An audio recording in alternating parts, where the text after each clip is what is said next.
नमस्कार मु रश्मि आपण मानको स्वागत जनाऊँ रश्मिस किचन रे। आज मु आपण मानको पई नै के आछि एक खास रेसिपी जार ना हैला छुंको पोडपिठा। या आमे कड़े प्रस्तुत करबा। यह बहुत ही टेस्टी एवं तैयारी करिया प्रोसेस एकदम सिंपल।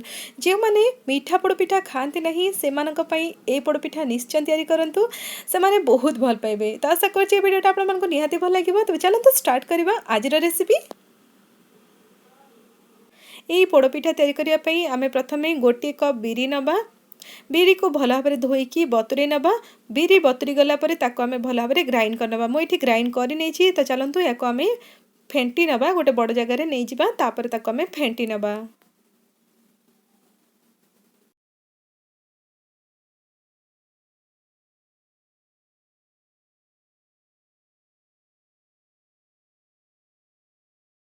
एहीपरिका फेंटिपा प्रोसेस रे आपणकर पिठा बहुत ही सॉफ्ट हबो। एही प्रोसेस को जमा भी स्किप करंतु नहीं। जदि आपण चाउल को बाटी के भी मिसौछंती ताहाले बिरी को भल भाबरे फेणी नियंतु बा फेंटी नियंतु। तापरे आपण चाउलर पेस्ट किबा चाउलर गुंड को एथिरे मिसांतु। तो एठी हमें बिरी को भल भाबरे फेंटी नबा पाखापाखि 5 रु 10 मिनिट पर्यंत, जहा फल कि एरिएशन हे जिवो। बिरी भल भाबरे फेंटी हे सालानी। मो एठी भल भाबरे याको फेंटु चाहुरी। एबे हमें चाउल चूना ऐड करबा। मुझे चाउल चूना मात्र अध कप ऐड कली। आपण चाहिए अध कप चाउल को भल भाव बतुरे की बाटी की एथिरे आपण ऐड करनेबे। आमे एठी बिरी रो अंश अधिका देचे, माने गोटे कप बिरी रे आमे अध कप चाउल दोचे। भल भाव याको आमे मिसेई नबा। बिरी भल भाव फेंटी साला परे ही चाउल मिसांतु एवं ताको भल भाव मिसेई नियंतु। एठी मु बिरी एवं चाउल को भल भाव मिसेई नेलिनी। देखंतु वर्तमान यहाँ आम रेस्ट करने पाखापाखि गोटे घंटा रु 2 घंटा पर्यंत बाहर रखी नबा, जहाद्वारा कि यह बहुत भल भाव फुलीज और चाउलटा भल भाव भिजिज। चाउलर गुंडटा बिरी सांगे मिसवा निहाती आवश्यक और ताहा सॉफ्ट हवा निहाती आवश्यक, जहाद्वारा कि आमर पिठाटा बहुत ही कण हम। ये देखो आमर गोटे घंटा हो गलानी। मु यहाँ गोटे घंटा पर्यंत बाहर घोड़े रखी नहीं। एबे आमे ताको भल भाव फेंटी नबा। गोटे घंटा पर ही आमे एठी पिठा बनाऊे, तो से आमे भल भाव फेंटी नेले। वर्तमान आमे एथिरे अदार कटा पकई नबा, नहले अदा को आपण छेचिकी पकई नियंतु। मु एठी ग्रेट कर नेइथिली एवं कंचा लंका किछिटा पकई नेली। ताको मु छोट छोट आकार काटी नेइथिली। एथिरे नडिया कटा मध्ये पकाई जाय, बहुत ही बढ़िया क्रंचीनेस आसीबो। पिठा बहुत स्वादिया हबो। वर्तमान आम ए लुण पकईले टेस्ट अनुसार आपण लुण पकातु पाखापाखि गोटे चामच। या आप भल भाव मिसई नबा।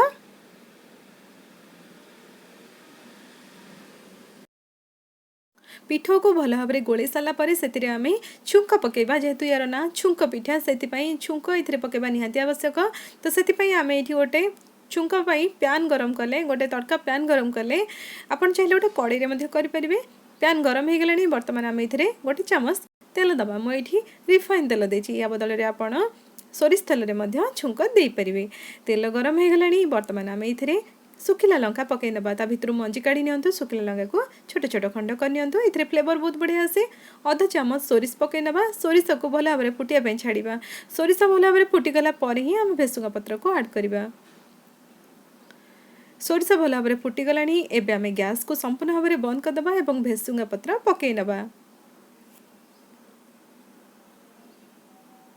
यहाँ को आम एपट सेपट करनबा एवं ए छुंक को आम ढालिबा हमर पिठौ रे।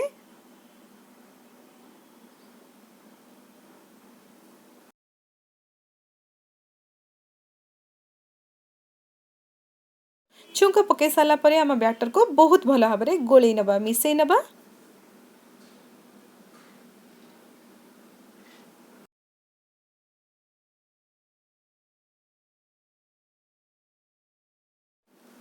ये आमर बैटर रेडी गला। आम ये टिके सोडा पकेबा, जहाद्वारा कि आमर पिठाटा बहुत भल भाव सॉफ्ट हो, बहुत ही टेस्टी लगे।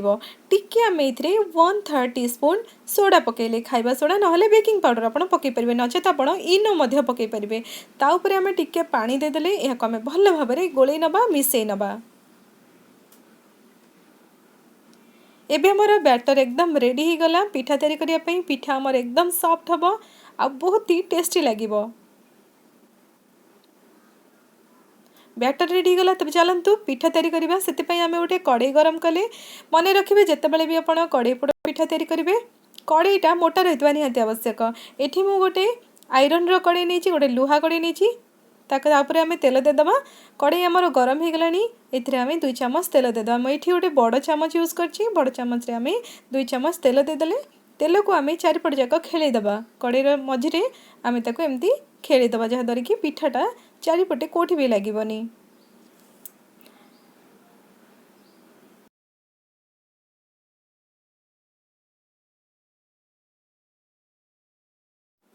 एबे चलतु ता भितर आम पिठा ढालिबा। आमर बैटर एकदम रेडी अच्छी। या आम भल भाव में गोलैकी तेल उपरे आमर बैटर को रखी नबा।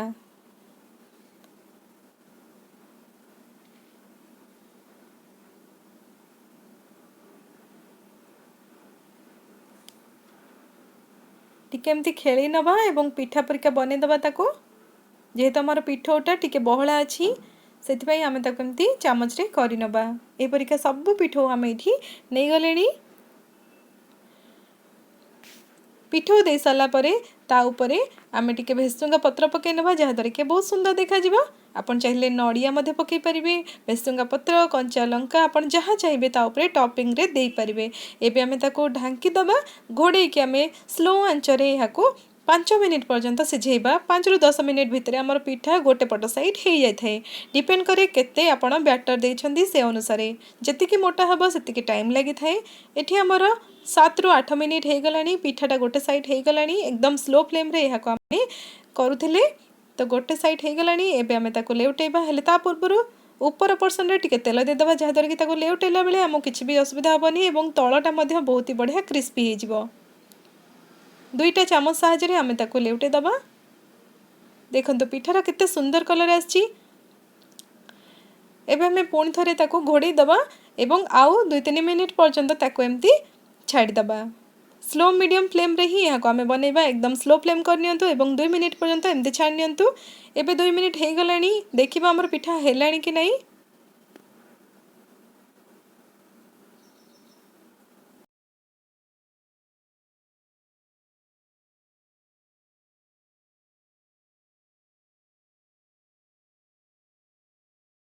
एठी देखंतु हमर छुंको पोड़ पिठा एकदम रेडी हो जाइए। पिठा हमर हो गला। एबे आमे गैस को बंद कर देकी याको काढी नबा। ए पिठा को आपण काटिकी गरमा गरम परसंतु जे कोनोसी तरकारी संगरे किंबा सेमती भी खांतु आपण मन को बहुत बढ़िया लागिवो।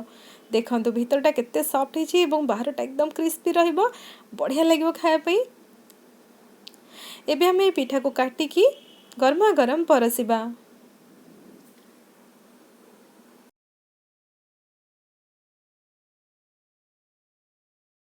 ए देखंतु पिठा देखिया पे केते सुंदर देखा होची। भीतरटा बहुत ही स्पंजी बहुत ही सॉफ्ट हिची।